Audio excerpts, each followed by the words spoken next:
Bismillahirrahmanirrahim. Alhamdulillahi Mustafa Muhammad sallallahu alaihi wasallam wa ala alihi wa azwajihi wa ashabihi ajma'in. Summa ila arwahi mu'allif hadal kitab Syekh Ibn Athaillah Syabir wa ila jami'il fuqaha wa nahwiyin wa muhaddisin wa mufassirin wa ulama bil musallafin. Summa ila jami'i masyayikhina wa sayyidatina wa akhirina wa ummatina. Al-Fatihah.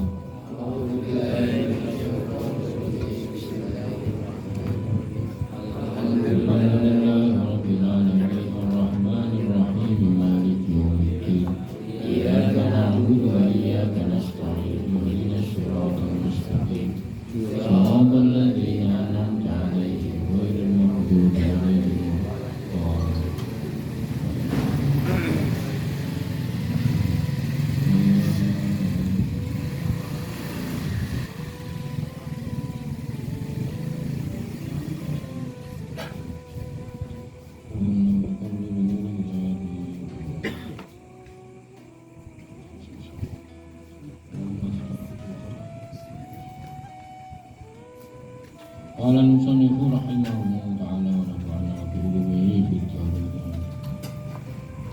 Bismillahirrahmanirrahim. Misalul iman al-ma'siyatu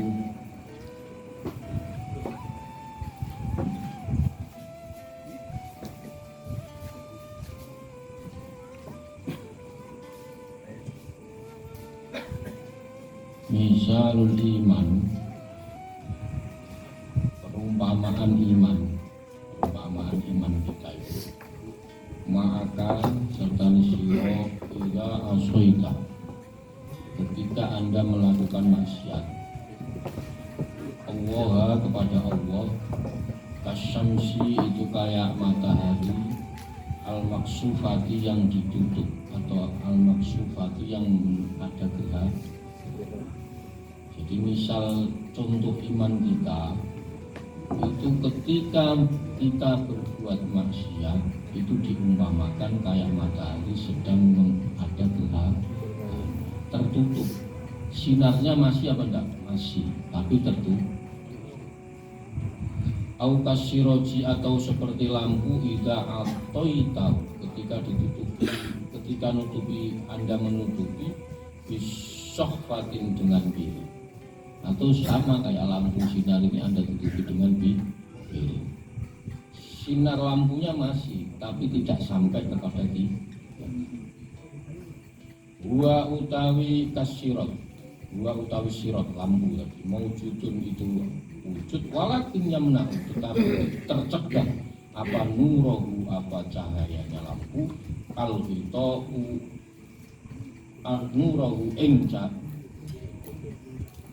Walakin yamna'u tetapi apa namanya tercegah nurahu ing nure sirot, cahaya di sirot apa al-ghitau apa nutupi, tutup benar tertutup oleh cahaya tadi tertutup oleh piring, cahayanya masih ada tapi tidak sampai kepada piring. Jadi sebenarnya kita ini setiap hari dapat cahaya kan, karena kita melakukan maksiat sinar itu tertutup.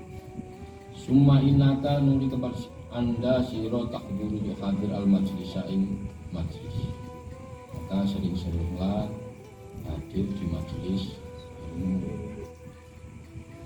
Sebenarnya apa sih hadir di majlis ilmu? Fil masjid fi jami'i liyatawaffar. Sungguhnya majelis ilmu itu kita hadir itu hanya untuk liyatawaffar akluka, untuk menyempurnakan akalmu, akal kita semua ini jadi hidup. Kalau kita itu sering ngaji akalnya hidup, kalau akalnya hidup mau berpikir, setiap melangkah ada dipikir. Sudah tahu kalau saya melakukan ini begini nanti, kalau saya begini. Nah kalau tidak ngaji nggak tahu. majelis ilmu tugasnya apa gunanya itu untuk menyempurnakan akal. Dan nanti kalau sudah akalnya sehat, berpikir dengan baik akalnya itu, tinggal hatinya yang jernih, maka jalannya pasti ketemu antara akal dan hati. Wa in kana umruka qalilan yasirun katsiran, jika umurmu pendek yasiru maka akan jadi kasiron panjang bi husulul imani, dengan berhasilnya Anda mendapati. Maka Anda ketika sering melakukan datang ke majelis ilmu, maka umur Anda yang pendek akan jadi panjang.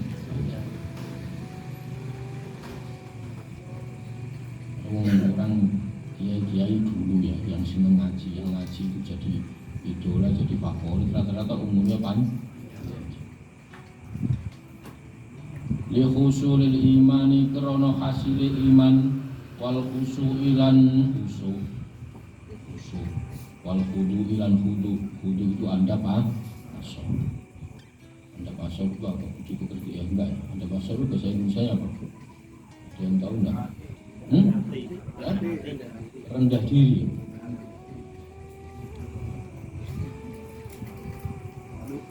Wal khosyati, dan takut, wa tadabburi, dan berpikir, wa tadabburi, dan ingat. Jadi kalau kita sering datang ke majelis ilmu, maka Anda akan, umur Anda yang pendek akan jadi panjang. Anda karena apa? Karena Anda menghasilkan iman. Nah kalau iman itu sudah ada, Anda akan menjadi khusyuk, takut kepada Allah. Anda akan rendah diri, Anda akan takut kepada Allah, Anda akan sering berpikir, saya ini lahir di dunia ini apa? Tugasnya apa? Faedahnya apa? Masa lahir terus SD, SMP, SMA, terus mati. Gunanya apa? Ngapain? Gak ada faedahnya toh. Loh, faedahnya apa coba? Sampean sebelumnya tidak tahu-tahu ada. Ada yang lahir di Cikampek, ada yang lahir di Jakarta, ada yang lahir di Jawa, ada yang lahir di Arab Saudi, ada yang lahir tahu-tahu terus gede-gede tahu-tahu nggak ada. Gunanya apa sampean di dunia ini? Nggak ada gunanya. Saya mau nanya, gunanya apa coba? Nggak ada gunanya. Dulunya tidak ada, terus tidak ada lagi. Nggak ada gunanya toh? Nggak ada gunanya. Itu kalau Anda tidak ngaji, nggak ada gunanya. Tapi kalau Anda ngaji, tahu, oh saya diciptakan oleh Allah, ini tujuannya untuk mengabdi, menjadi hamba, ingin menjadi, nah itu Anda tahu. Gunanya Anda hidup di dunia tak? Loh ya, sampean sebelumnya tidak ada, terus ada kecil dilahirkan di Cikampek, di Karawang, di mana saja lah, gede sekolah, udah remaja, karena udah remaja agak tua nikah, nah sudah nikah, ini setahun 2 tahun punya anak, tahu-tahu udah punya cucu, tahu-tahu mati, nggak ada gunanya, nggak ada gunanya sama sekali. Terus mau ngapain di dunia? Lah sebentar lagi paling lama 70 tahun, 80 tahun. Malah ada yang baru 20 tahun belum sempat nikah. Maka hati-hati ngobor bareng. Nah, berarti kan nggak ada gunanya kita hidup ini. Maka kalau sampai ingin tahu gunanya hidup di dunia, ngaji.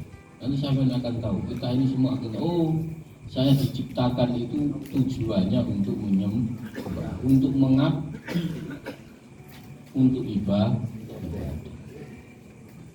Baik, tujuannya itu sampean dilahirkan, ada yang sekolah, ada yang ini, terus nanti butuh hidup dikasih makan. Itu. Maka kalau nggak ngaji ya nggak tahu.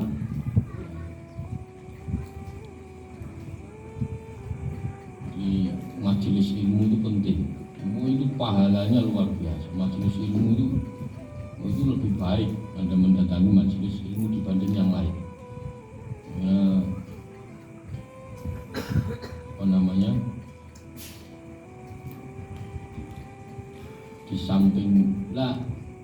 Kan begini, seandainya sampean datang ke majelis ilmu yang umurnya pendek jadi panjang. Nah itu pendek jadi panjang itu bukan kok soal hitungan apa tadi umur yang awalnya seumpama umurnya 50 terus ngaji terus jadi 100, enggak begitu. Hitungannya tidak begitu. Tapi kualitas hidup Anda bertambah. Itu bedanya. Paham ya? Kualitasnya Pak bertambah. Sama kayak waktu yang kemarin ngaji kemarin. Anda ketika mengamalkan sholawat terus mengamalkan yang subhanallahil azim itu umur Anda jadi panjangnya bukan soal hitungan tapi soal kualitas. Ada yang umur 50 tahun terus ikut ngaji sekali tahu-tahu udah meninggal. Besoknya mau ngaji meninggal. Lalu katanya ikut ngaji umurnya panjang. Yang dimaksud umur panjang bukan itu, tapi kualitas hidup Anda. Jadi malah enak. Baru ikut ngaji sekali, besok mau niat ngaji lagi sudah meninggal. Alhamdulillah. Wa ingkana, maka apabila umur kita sedikit akan menjadi panjang. Karena apa? Karena menghasilkan iman, menghasilkan khusyuk, menghasilkan rendah diri, takut kepada Allah, sering berpikir, ingat kepada Allah dan lain-lain. Itu kalau nggak di majelis ini nggak bisa. Kalau sampai di majelis zikir itu yang ada menyesali kelakuan sampean. La ilaha zikir itu sama ya Allah saya dulu banyak dosa. Ya semua tahu kalau sampean banyak dosa. Itu rata-rata begitu, ya. Kalau majelis zikir itu rata-rata menyesali dosa-dosa yang pernah sampean lakukan. Baik, tapi jangan terus terusan. Baik. Kenapa? Nanti sampean malah tidak menguburi nikmat. Sampean bisa zikir la ilaha illallah itu sudah alhamdulillah. Sudah, yang lalu biar berlalu. Tatap ke depan, langkah ke depan. Berpihak hanya kepada masa lalu biarlah berlalu. Sudah, tinggalkan. Enggak usah diingat-ingat lagi. Ibu saya kan dulu banyak dosa. Semua tahu kalau sampai banyak dosa. Enggak usah cerita. Enggak penting. Ya. Cerita sampean tidak penting banyak. Udah sampean yang penting sekarang mengakui saya dulu sudah yang lalu biar jangan diulangi lagi. Yang jadi masalah kan ngomong kemana-mana, saya ini banyak dosa, tapi diulangi lah. Aneh itu namanya. Udah, yang sudah tahu semua, sekampung sudah tahu kalau banyak tuh. Terus Anda perlu cerita sudah. Allah saya ini banyak dosa, udah ngaku ya sama Allah, nggak usah ngaku sama yang lain. Ya. Nah setelah Anda mengakui kalau sampean banyak dosa, kalau kita ini banyak dosa, sudah putuskan untuk tobat. Untuk berubah itu bukan kok enggak di sana ketemu kiai ini, kiai saya mohon doanya, saya banyak dosa. Lalu datang lagi ke kiai ngomong begitu lagi, semua kiai dikasih tahu, semua ustadz, semua kiai dikasih tahu. Sudah enggak usah, ngakuin saja pada dirimu, ngaku sama Allah saya banyak dosa, sudah berubah. Itu malah sampai nanti membuka aib sampean sendiri, simpen rapat-rapat. Enggak usah dikatakan sudah tahu semua. Nah, itu. Maka jangan suka mengumbar cerita yang dulu Anda lakukan maksiat. Jangan sering Anda cerita sudah dilakukan. Nah, saya dulu pernah dosa. Ya udah ngaku ya astagfirullahaladzim la ilaha illa huwal hayyul qayyum wa atubu ilaih. Dan setelah itu jangan mencoba untuk melakukan lah. Walau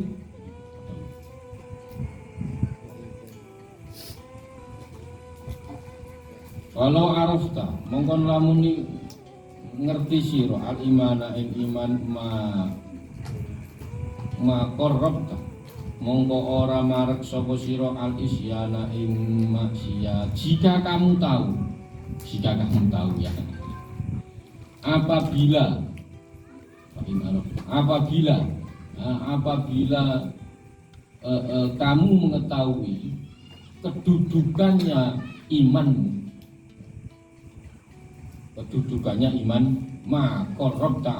maka kamu tidak akan mendekat ke maksiat. Sayang kita nggak tahu kedudukan kita. Iman kita itu, kita iman kepada Allah itu imannya level berapa? Kok tahu kalau kita ini benar-benar tahu iman kita nggak akan bermasalah. Karena iman kita ini semua masih lemah. Ketambahan maksiat tambah low drop. Maka sudah. Nah ini termasuk maksiat itu bisa mengotori iman, bisa mengurangi iman.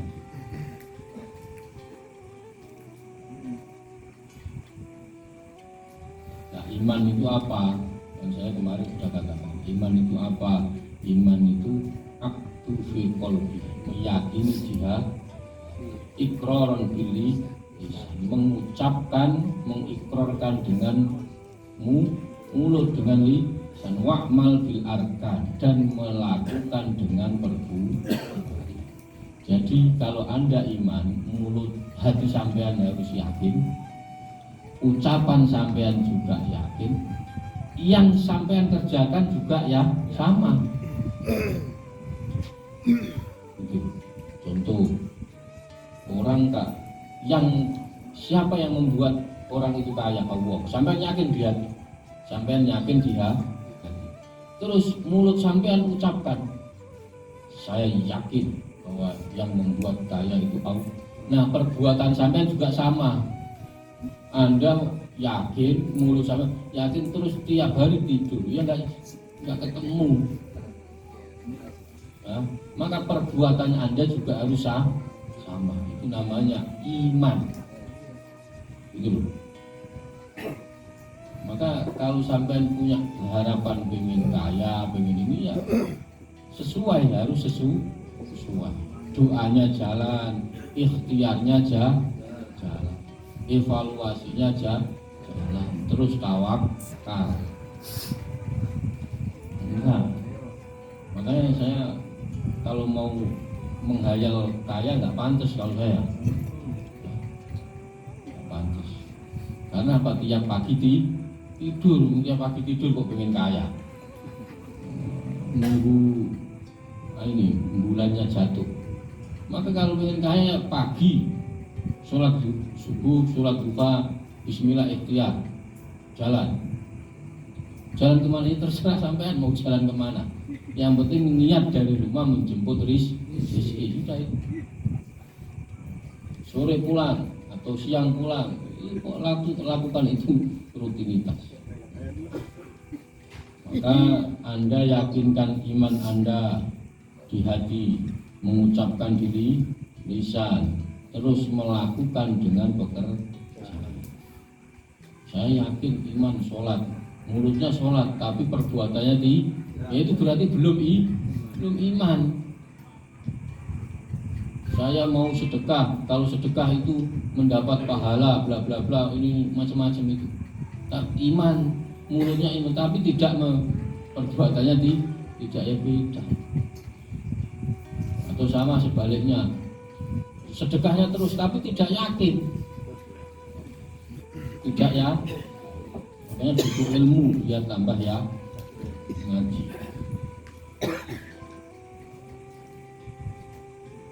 Wala gharima, mongko ora ana wong utang. Gharima sing utang. Amtolu iku luweh suwe, luweh panjang milan nafsi saking nafsu, wala aduan lan ora musuh atau luweh gede minas syaitani dari syaitan. Maka tidak ada yang paling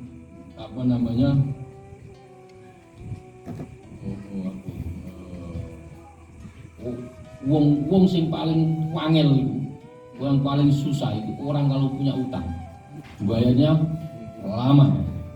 Tidak ada yang paling lambat, tidak ada yang paling lama kecuali orang yang membayar utang, karena nafsunya berhutang. musuh yang paling berat bagi kita semua adalah setan. Dan tidak ada apa ini wala mu'arib aqwa minal hawa, dan tidak ada musuh yang paling berat penghalang. Mu'arib itu penghalang, aqwa yang paling kuat minal hawa, dari hawa nafsu. Maka yang paling lambat membayar, iya apa enggak kira-kira ini? Ya. Iya benar. Berarti Ibnu Athaillah ngarang ini sudah beberapa tahun, 400 tahun yang lalu ya, 304 tahun. Berarti surveinya masih sama. Orang yang paling susah itu kalau bayar.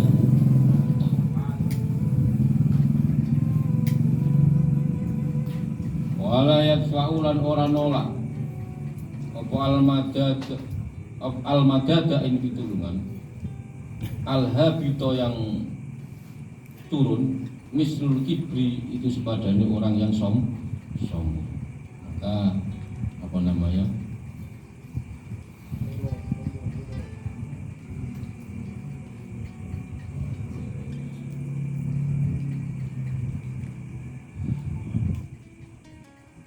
walayat fa'ulan ora nolak tidak apa al-madadu ing itu al-madada ing pitulungan habito yang turun mislul kibri sepadane orang yang sombong. Tidak ada yang menolak bantuan, maksudnya bantuannya atau pertolongannya Allah seperti orang yang sombong. Maka orang yang sombong itu tidak akan mendapat pertolongan Allah, tidak mungkin. Li'anal ghaisa, karena pertolongan layakiru itu ora tidak netepi alal ardi ing atase bumi, almun khafidati yang ledok. Innal ghaisa, itu apa? Hujan. Innal ghaisa, teman sedunia hujan itu layakiru itu ora netepi. Orang tetap itu tidak bertempat ala ardi ing atase bumi al-munkhafidot yang becek yang ledok. Walau fauqa ru'usil jibal, dan tidak di atas bumi. Air hujan itu jatuhnya kemana?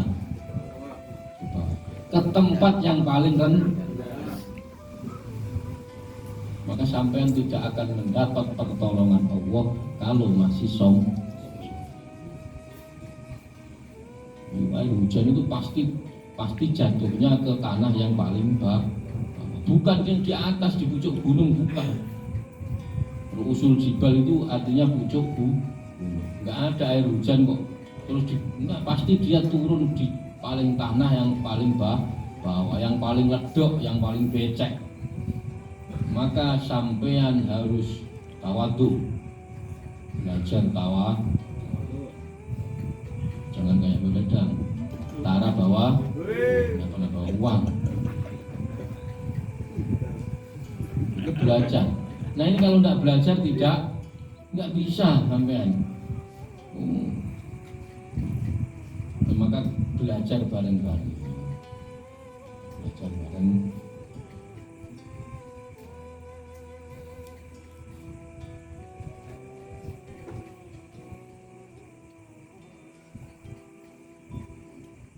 sombong ini luar biasa.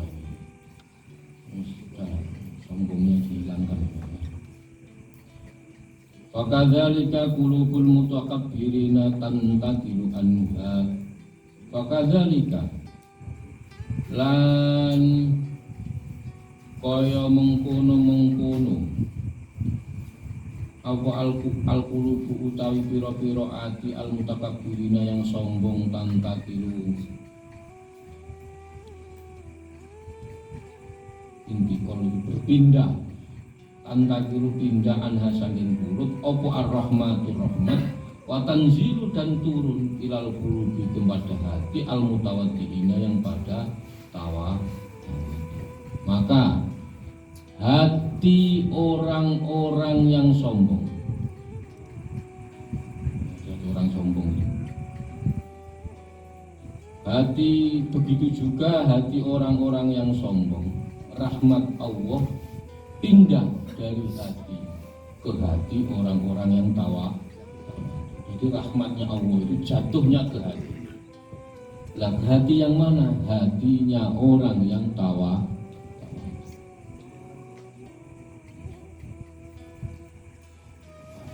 Kalau nggak dilatih nggak bisa.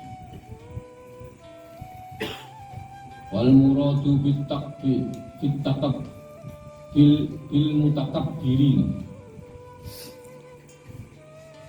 Jadi rahmat Allah itu satunya dari hati kita. Harus benar-benar tawadhu, latihan tawadhu. Tawadhu itu perlu latihan, jangan dikira nggak perlu latihan.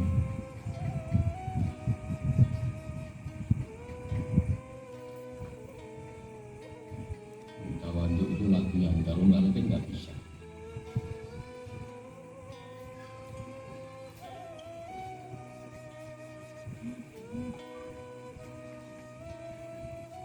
Wala ta'taqid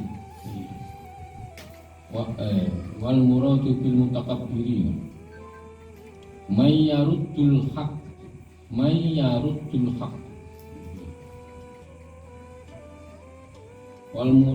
muradu bil mutakabbirin man yaruddu al haq man sebelum yarud dengar pakai semua al-haqqo ini al-haqqo bukan al-haqqo al-haqqo man yaruddu al-haqqo yang dimaksud dengan sombong wal muradu bil mutakabbirin yaitu man yaruddul haqq, yaitu orang yang menolak haqqo, orang yang menolak kebenaran. Jadi yang dimaksud orang sombong itu bukan orang yang petentang-petenteng, bukan orang yang petentang, tapi orang yang menolak kebenaran. Sudah tahu, dikasih tahu, besok kamu begini, ini benar ini yang dikatakan, tapi tidak dilaksanakan. Nah itu orang yang sombong itu maksudnya. Ya. Laman yakunu saubu hasanan, tidak ke orang yang memakai baju bagus, pakai celana mahal, bukan itu orang sombong itu. Pakai mobil mahal, bukan orang itu. Orang yang sombong itu bukannya orang yang begitu, bukan. Tapi orang yang sombong itu orang yang menolak kebenaran. Disuruh sholat nggak jalan, disuruh ngaji nggak jalan. Ya itu bukan ke orang yang pakai celana bagus, baju mahal, bukan. Bukan yang itu orang sombong ya. Walakin al-kibro badrul haqqi yakni dam'ahu wahtirati an-nas. Tetapi orang yang sombong itu badrun itu nolak apa al-haqqo ing kebenaran yakni ai dam'ahu wahtirati. Mereka meremehkan manusia.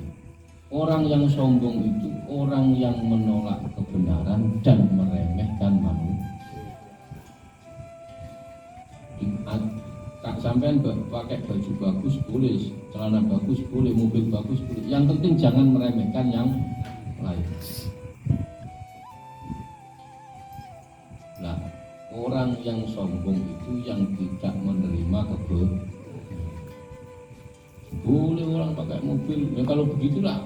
Kiai-kiai itu nggak boleh pakai mobil bagus. Nah, udah. Model kiai-kiai yang top itu mobilnya bagus. Gitu.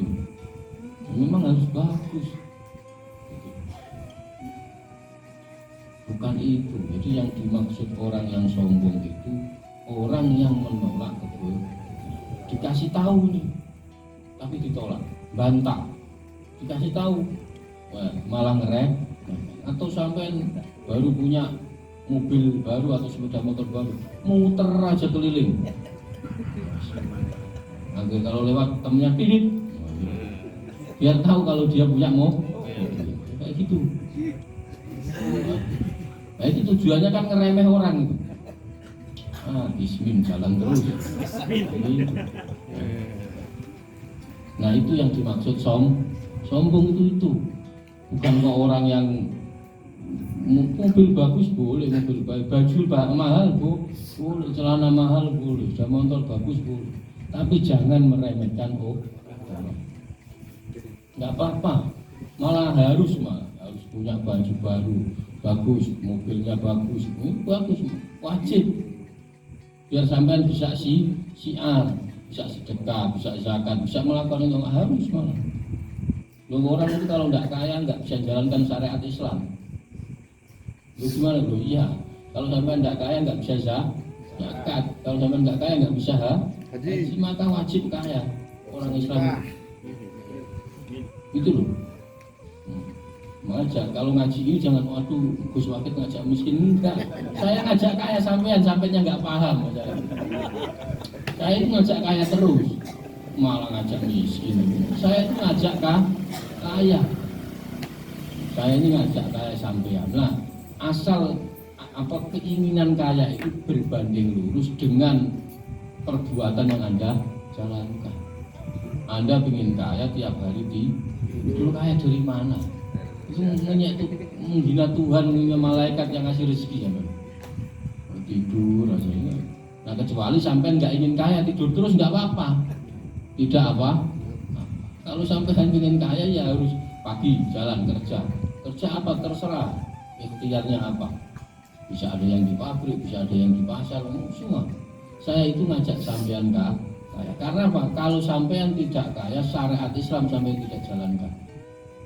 Haji butuh duit apa enggak? Butuh. Bagus ada orang miskin ya dikajikan, dibayarin orang.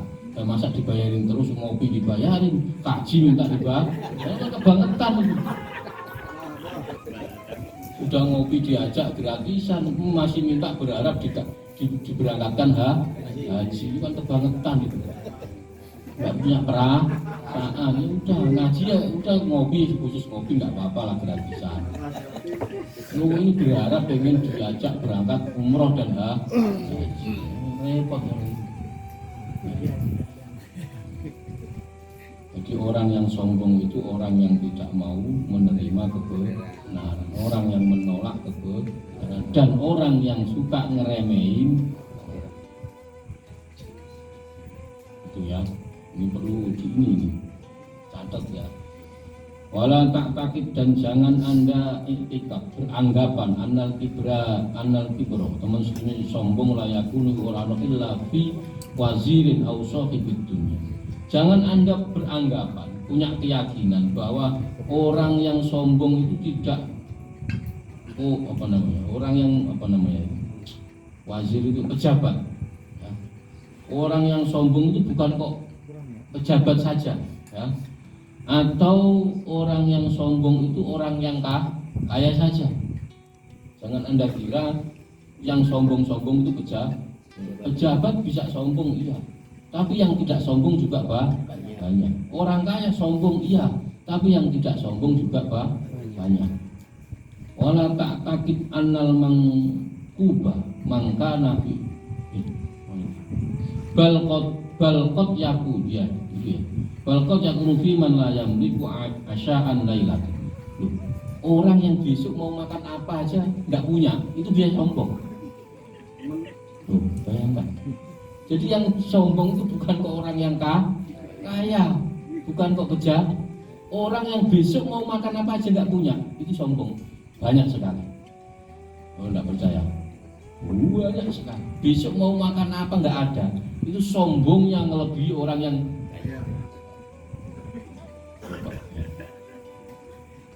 banyak ya.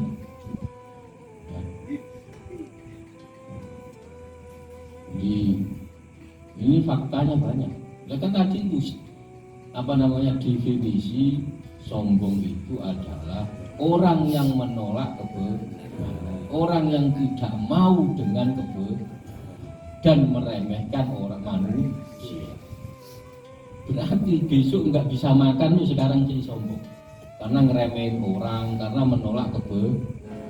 disuruh ngaji tidak mau, suruh sholat tidak mau, disuruh dibilangin yang baik-baik tidak. Orang yang sombong. Padahal rahmat Allah tidak akan jatuh kepada orang yang sombong. Coba. Makanya kadang saya ini sudah begini, Gus ngaji terus kali ini macam-macam. Ternyata rahmatnya belum turun. Karena yang tadi itu suka ngeremehin, kamu nggak pernah ngaji, saya itu ngaji terus. Loh, nggak dikira itu nggak sombong. Gimana? Nggak turun-turun lah. Kelihatannya ngaji. Nah, maka ini pelan-pelan nggak apa-apa.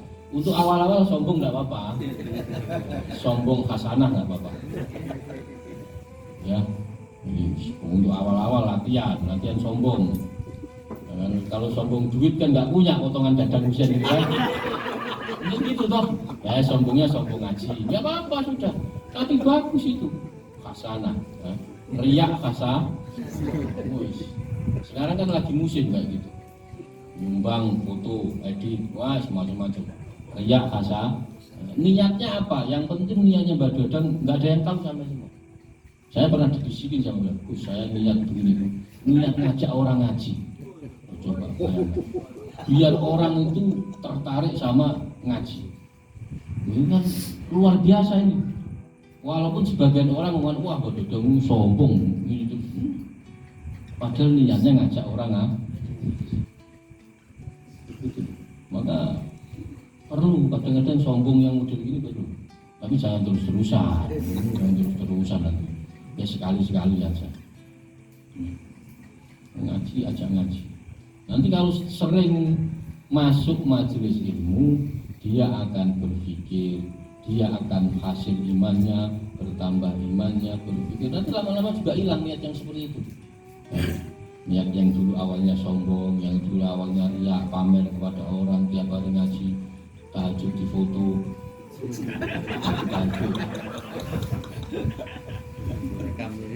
tahajud berjamaah barang siang malam pada libur. Nah kayak gitu itu. Maka nggak apa-apa awal-awal tidak apa, tapi jangan terus-terusan lah. Karena tujuan kita kan nggak itu. Nah, orang yang jadi pejabat, orang yang kaya itu belum tentu sombong. Tapi yang sombong juga ada. Orang yang besok mau makan tidak bisa, masih bisa sombong. Ini kan keterlaluan ini ya. Kalau apa enggak? Besok itu mau makan bingung makan apa ini, masih sombong. Coba bayangkan. Bahwa utawi man yufsidu itu rusak wala yuslihulan ini ora patut di ana ukuran semua takabbaru itu sombong ala khalqillahi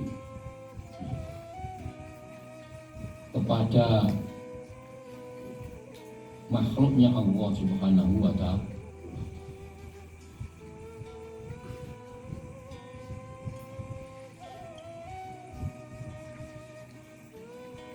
Wa kale utawi man yufsidu iku rusak sapa man wala yuslihulan orang gawe patut apa kebagusan ya nau krono sing man takabaro itu sombong sapa man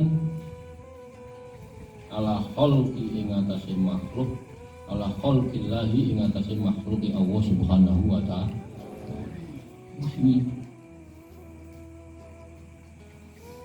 sudah terkadang sombong itu terjadi bukan hanya pada orang kaya, tapi kadang sombong itu terjadi kepada orang miskin yang besok mau makan apa saja tidak punya.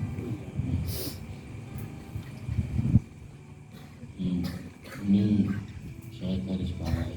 Jadi bahwa orang kenapa man tadi itu yufsidu wala yuslihu, dia merusak dan tidak pernah berbuat baik. Li'annahu man takabbar, karena dia telah sombong kepada makhluknya Allah Subhanahu wa ta'ala. Contohnya tadi sombong pada makhluknya Allah itu tadi suka ngeremeh orang. Anda jangan juga meremehkan orang. Semua orang punya kesempatan yang sama, cuman mau apa tidak. Semua orang sama-sama bisa ngaji, cuman mau apa tidak. Semua orang bisa kaya, mau apa tidak. Mau itu bukan hanya punya saya mau, enggak. Mau itu berarti bersamaan dengan etikat, bersamaan dengan ikrar Anda, bersamaan dengan perbuatan Anda. Kalau itu tiga itu jalan kaya. Kadang orang itu maunya saja, mau pinter mau, nggak mau belajar, nggak mau mau kaya mau, nggak mau itu. Maka kalau iktikad Anda yakin betul, ikrar mulut Anda yakin betul, maka perbuatan Anda juga harus sama. Sampai kadang cuma ikhtiar saja, tidak pernah berdoa. Kerja mulai pagi habis subuh, pulang jam 11 malam tiap hari, tapi tidak pernah berdoa. Sadar-sadar sudah tua, saya kerja terus kok nggak kaya kan? Telat sampai mikirnya telat. Makanya ngaji biar mikirnya cepat. Oh iya, tahu-tahu saya sekarang udah 60, 54, 50, kok nggak kaya-kaya. Nah, padahal saya kerja tiap hari. Doanya lewat, hanya punya kemampuan saja. Sedangkan yang satu tiap hari berdoa. Saya tiap hari berdoa, kok nggak kaya. Lu nggak mau kerja kok mau kaya gimana? Dibolak-balik sekarang itu ya. Ada kamu ini nanti baca ini 1000 kali di gua sana, kaya nanti. Kaya apa? Ya pulang-pulang ya dimarahin orang sampai mana? Gitu. Maka kerja semampu Anda kerja. Kalau pengen kaya loh ya saya ngomong. Kalau enggak ya terserah kalau enggak pengen kaya. Biasa bangun tidur ngopi, rokokan. Nah itu standar enggak pengen kaya sudah. Ya, berarti sampai jangan sampai tiap hari tidur kok punya angan-angan pengen. Jangan, itu berarti menghina malaikat yang mau ngasih rezeki ya Pak. Kecuali sampai punya iktikad Anda cara ikhtiar. Ikhtiar itu bukan hanya kerja loh ya, kayak inilah. Ikhtiar bukan hanya kerja. Yang penting Anda pagi bangun jemput rezeki. Kemana terserah, sampai ke pasar lah, kemana terserah. Ketemu orang silaturahmi lah, kemana saja. Datang dari rumah kemana, ke tempat saudara, ke tempat teman, silaturahmi. Walaupun padahal niatnya minta kopi, gak apa-apa. Itu juga sudah ikhtiar. Iya. Oh pagi-pagi subuh berangkat ke tempat temannya, minta kopi. Kopi Pak, sarapan. Nah itu sudah bentuk ikhtiar Anda melakukan silaturahmi. Ini yang harus disadari. Maka orang-orang kayak gini loh, perasaan tiap hari ke rumah orang pagi ngopi, kok rezekinya datang terus. Oh, dia nggak tahu kalau dia itu datang dalam rangka menjemput rezeki. Ini yang kadang orang salah paham. Dikira orang yang lulus ini berangkat pagi ke pabrik, enggak hanya itu. Nah itu memang benar iya. Tapi silaturahmi itu luar biasa. Pagi datang ke orang silaturahmi, walaupun tujuannya ngopi lah. Ini sudah ikhtiar melakukan penjemputan rezeki. Ini yang Anda harus paham. Nah, saya sering katakan ini. Maka Mbak Dadang, Mbah pagi harus keluar. Kemana Gus? Terserah sampean. Sampean tidak akan rezeki yang akan datang kepada sampean. Tapi makomnya Mbak Dadang jangan ditiru ya. Ini sudah setengah wali Mbak Dadang. Jangan Anda tiru. Makomnya itu sudah setengah wali. Nah, ini yang kadang orang tidak tahu. Maka sampean pagi pokoknya bangun berangkat kemana?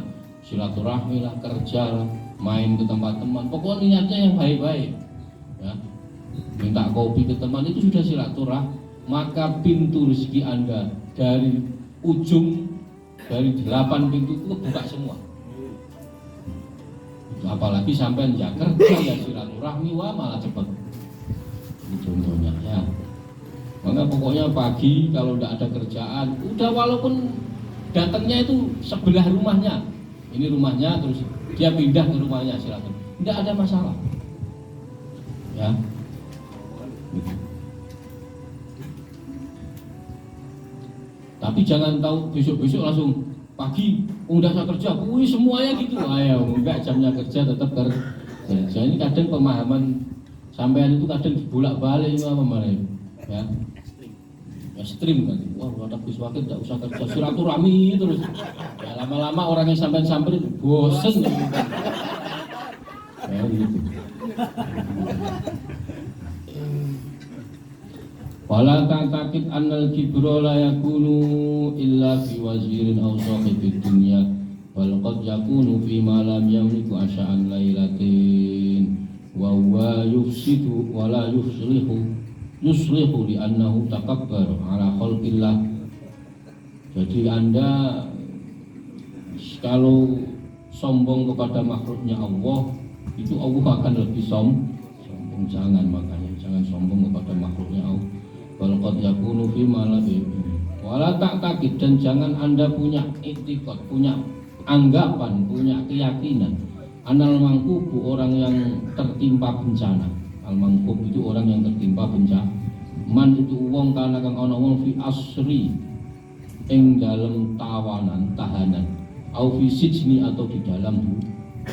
Jangan Anda punya anggapan, punya keyakinan bahwa orang yang terkena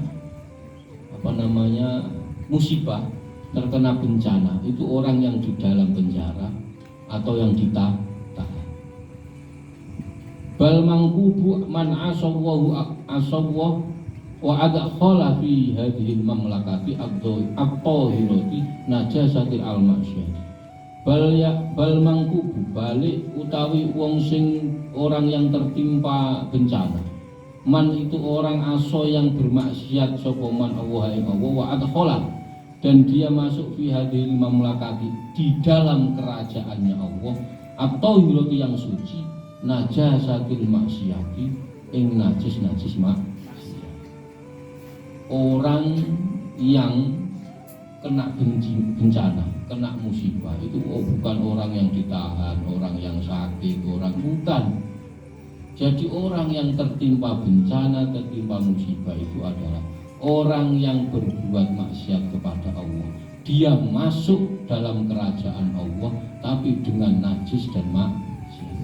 Kasih contoh praktik. Sampean ketemu Jokowi, ketemu presiden Pak Jokowi Dodo. Sepatu Anda nginjak teletong, kira-kira boleh masuk enggak sama Pak Pampres? Ayo saya tanya.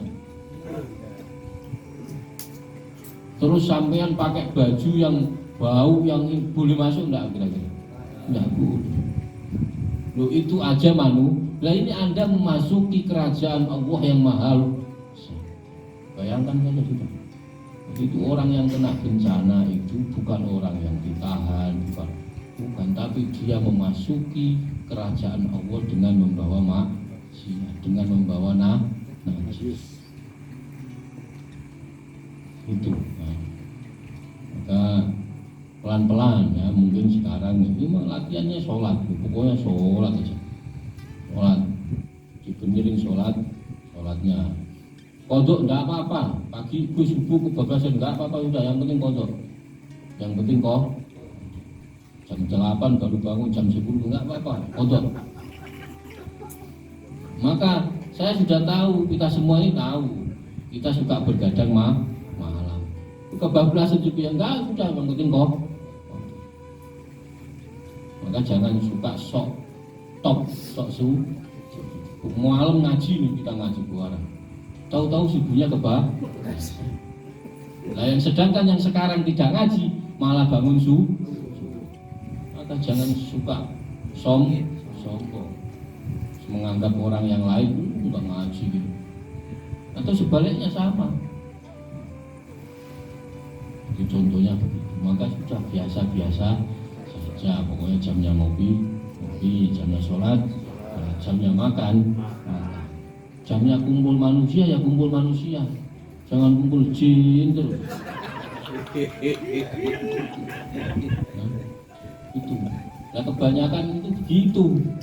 Wah, ini kumpul jin terus dibuat di ini, wah kumpul jin terus. Sampai itu diciptakan di dunia ini untuk kumpul manusia, bukan kumpul jin, bukan kumpul yang lain, untuk kumpul manusia. Gitu. Kumpul jin ya sekali-sekali saja lah, tiap bulan atau tiap tahun sekali ketemu jin ngobrol, udah selesai. Jangan tiap hari kumpul jin. Takutnya jinnya malah kemasukan sampai bukan sampean yang kemasukan jin. Jinnya kemasukan manusia. Kalau manusia kejinan sudah nggak musim sekarang.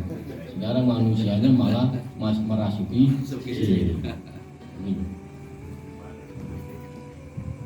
Itu ininya. Maka pelan-pelan kita perbaiki hidup kita masing-masing, udah nggak usah ngurusin orang mau baik mau, yang penting sampean sendiri dulu ya. Kita sendiri dulu latihan untuk baik, ngajak ya sedikit-sedikit, nanti takutnya sampean ngajak-ngajak malah bahaya ngajak, enggak, pokoknya ngajak sampean sedikit-sedikit, yang penting hatinya kita baik, tujuannya baik. Kalau enggak begitu ya repot. Maka sekarang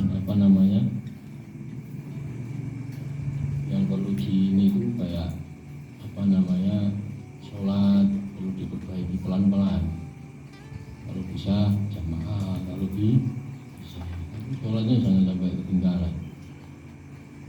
Karena sholat itu sudah termasuk kenikmatan yang luar biasa dibanding rezeki ya Anda yang lain. Anda bisa sholat itu sudah masya Allah, rezeki yang top, nggak ada bandingannya itu Anda bisa sholat.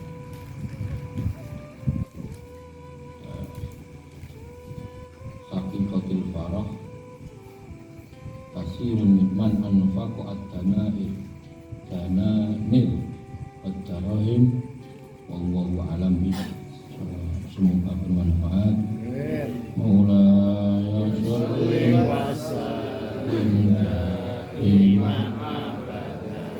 ala habibika khairil khalqi kullihim wal habibul ladzi turja syafa'atuhu likulli hawli minal ahwal ya Rabbi bil Mustafa maqasidana waghfir lana ma ya wasi'al